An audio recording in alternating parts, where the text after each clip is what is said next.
ఒక చిన్న పట్టణంలో దినేష్ అనే వ్యక్తి ఉండేవాడు. అతను చాలా కష్టపడి పనిచేసే వ్యక్తి. మంచి ఉద్యోగం, భార్య, ఇద్దరు పిల్లలు. జీవితం చాలా సంతోషంగా సాగేది.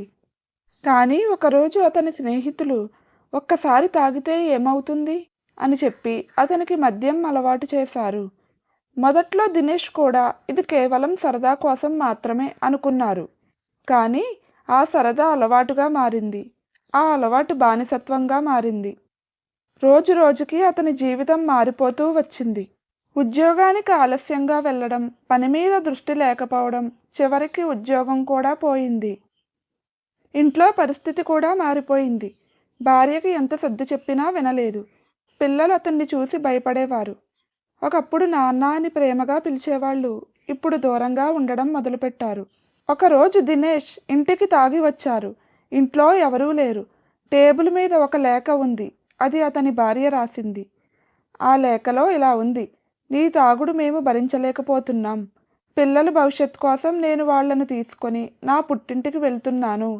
నువ్వు మారితే తిరిగి వస్తాం అని రాసి ఉంది. ఆ లేఖ చదివిన దినేష్ షాక్ అయ్యారు. అతని చేతిలో ఉన్న బాటిల్ నేల మీద పడిపోయింది. ఆ రాత్రి అతను ఒంటరిగా కూర్చొని తన గతాన్ని గుర్తు చేసుకున్నారు.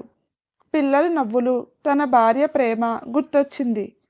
నేను ఏమి కోల్పోయాను అని అతనే ప్రశ్నించుకున్నారు. అప్పుడే దినేష్ ఒక నిర్ణయం తీసుకున్నాడు. నేను మళ్ళీ పాత దినేష్లా మారాలి. అతను దగ్గరలో ఉన్న డీ అడిక్షన్ సెంటర్కి వెళ్ళాడు. మొదట చాలా కష్టంగా అనిపించింది. శరీరం వణికేది, తల తిరిగేది, కోపం వచ్చేది. కానీ అతను ఓపికగా ఉన్నారు. ఒకరోజు తాగకుండా గడిపారు. మరుసటి రోజు అలాగే గడిపారు. తరువాత ఒక వారం తాగకుండా ఉన్నారు. అలా నెలలు గడిచాయి. కొన్ని నెలల తరువాత అతను పూర్తిగా మారి పని మొదలుపెట్టాడు.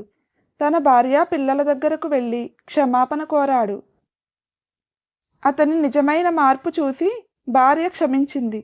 పిల్లలు మళ్ళీ దగ్గరకు వచ్చారు. ఆ రోజు దినేష్ కన్నీళ్లు ఆపుకోలేకపోయాడు. ఆ కన్నీళ్లు బాధ వల్ల కాదు, ఆనందంతో వచ్చాయి. అతను మళ్ళీ తన జీవితాన్ని తిరిగి పొందాడు.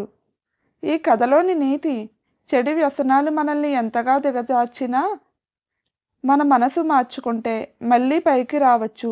నిజమైన మార్పు మన నిర్ణయంలో ఉంటుంది.